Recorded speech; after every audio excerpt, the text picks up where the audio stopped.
ಕಿರು ನೋಟ. ಇಲ್ಲಿ ಪೋಸ್ಟರ್ಸ್ ಎಲ್ಲ ಹಾಕಿದ್ದಾರೆ.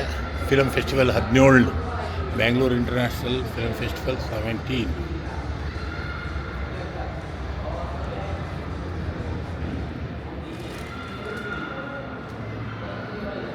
ನಾನವನಲ್ಲ.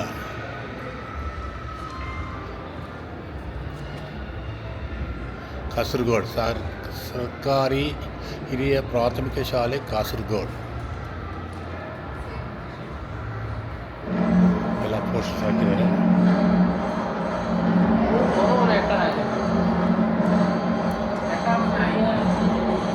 ಬಡವ ರಾಸ್ಕಲ್, ಮಹಾದೇವ, ಇದೆಲ್ಲ ಇಂಗ್ಲೀಷ್ ಮೂವೀಸು. ಬನ್ನಿ ಕನ್ನಡದ ಹಳೆಯ. ಸೊ ಇದು ಬೆಂಗಳೂರು ಇಂಟರ್ನ್ಯಾಷನಲ್ ಫಿಲಮ್ ಫೆಸ್ಟಿವಲ್ 17.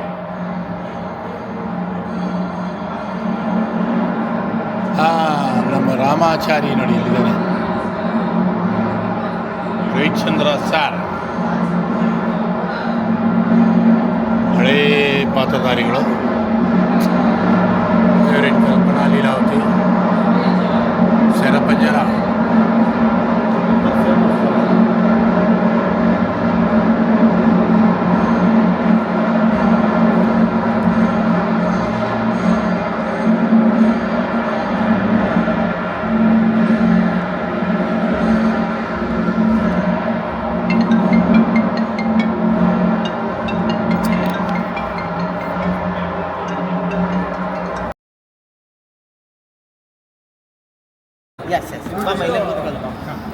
ಎಲ್ಲ ಆಚೆ ಹೋಗ್ಬಿಟ್ರೆ ಮೀಡಿಯಲ್ಲಿ ಅಲ್ಲಿ ಬರ್ಬೇಕಂತ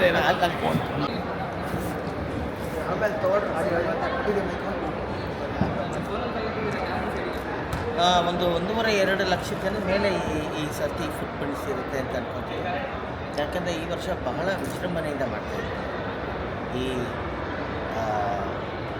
ಏನು ನಮ್ಮ ಟೆಂಟ್ ಸಿನಿಮಾ ಅಂತ ಒಂದು ಪ್ರೋಗ್ರಾಮ್ ಮಾಡ್ತಾಯಿದ್ವಿ ಹೊರಗಡೆ. 35mm ಫಿಲಮಲ್ಲಿ ಜನರಿಗೆ ಟೆಂಟ್ ಸಿನಿಮಾ ಸ್ಟೈಲಲ್ಲಿ ಹಳೆಯ ಕಾಲದ್ದು ಫಾರ್ಮ್ಯಾಟಲ್ಲಿ ಡಾಕ್ಟರ್ ರಾಜ್ಕುಮಾರ್ ಅವರ ಹಾಗೂ ಸುಮಾರು ಉಯ್ಯಾಲೆ ಆ ಥರದ್ದು ಒಂದಾನೊಂದು ಕಾಲದಲ್ಲಿ ಶಂಕರ್ ಗುರು ಮತ್ತು ಜೀವನ ಚೈತ್ರ, ಶರಪಂಜರ ಅಲ್ಲ ಟೆಂಟ್ ಸಿನಿಮಾ ಆ ಥರದ್ದು ನಮ್ಮ ಅಕಾಡೆಮಿಯಲ್ಲಿ ರಿಸ್ಟೋರ್ ಆಗಿರೋದು ಅಂತ. ಅಂದರೆ ನಾವು ಆರ್ಕೈವ್ಸ್ ಅಂತ ಮಾಡಿದ್ದೀವಿ.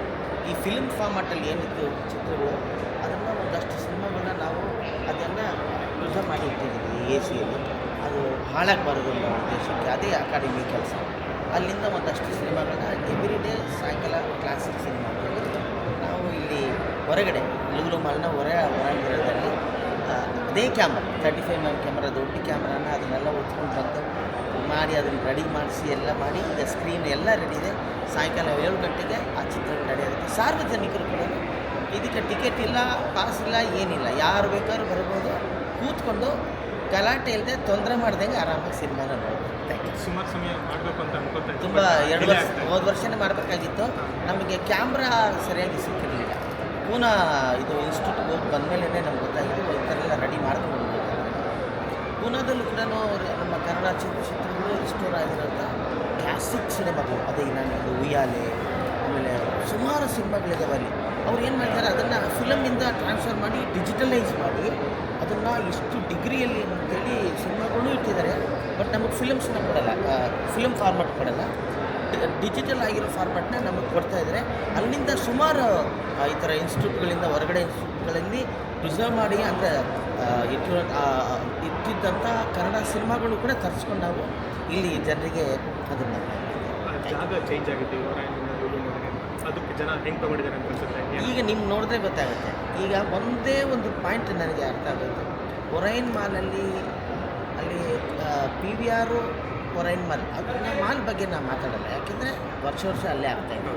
ಆದರೆ ಈ ವರ್ಷ ಯಾಕೆ ಶಿಫ್ಟ್ ಮಾಡಿದ್ದೀನಿ ಅಂದರೆ ಹೊರಗಡೆ ಜನರಿಗೆ, ಸಾಮಾನ್ಯ ಜನರಿಗೆ ಗೊತ್ತಾಗ್ತಿರಲಿಲ್ಲ ಈ ಥರದ್ದು ಒಂದು ಫೆಸ್ಟಿವಲ್, ಇಂಟರ್ನ್ಯಾಷನಲ್ ಫೆಸ್ಟಿವಲ್ಲು, ಬೇರೆ ಬೇರೆ ದೇಶಗಳಲ್ಲಿ ಆಗುವಂಥ ಫೆಸ್ಟಿವಲ್, ಗೋವಾದಲ್ಲಿ, ಮುಂಬೈಯಲ್ಲಿ ಆಗುವಂಥ ಫೆಸ್ಟಿವಲ್, ಕರ್ನಾಟಕದಲ್ಲಿ ಇಷ್ಟು ದೊಡ್ಡ ಮಾನ್ಯತೆ ಪಡೆದ, ಇಂಟರ್ನ್ಯಾಷನಲ್ ಮಾನ್ಯತೆ ಪಡೆದಂಥ ಫೆಸ್ಟಿವಲ್ ನಡೆಯುತ್ತೆ ಅಂತ ಸಾರ್ವಜನಿಕರಿಗೆ ಅಂದರೆ ಚಿತ್ರ ಪ್ರೇಮಿಗಳಿಗೆ ಸರಿಯಾಗಿ ಗೊತ್ತಿರಲಿಲ್ಲ.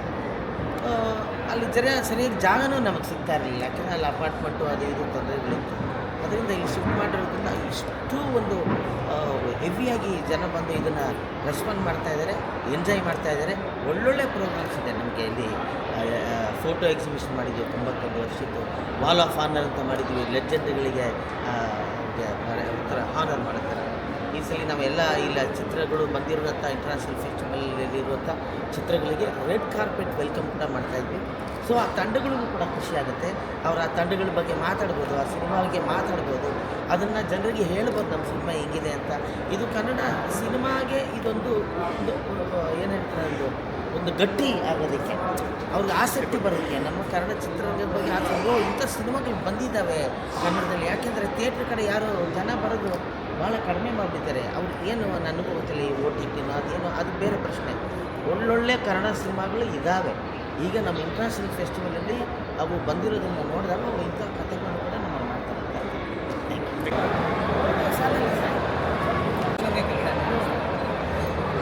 ನೋಡಿ ಕನ್ಫ್ಯೂಸ್ ಆಗ್ತಾ ಇದೆ.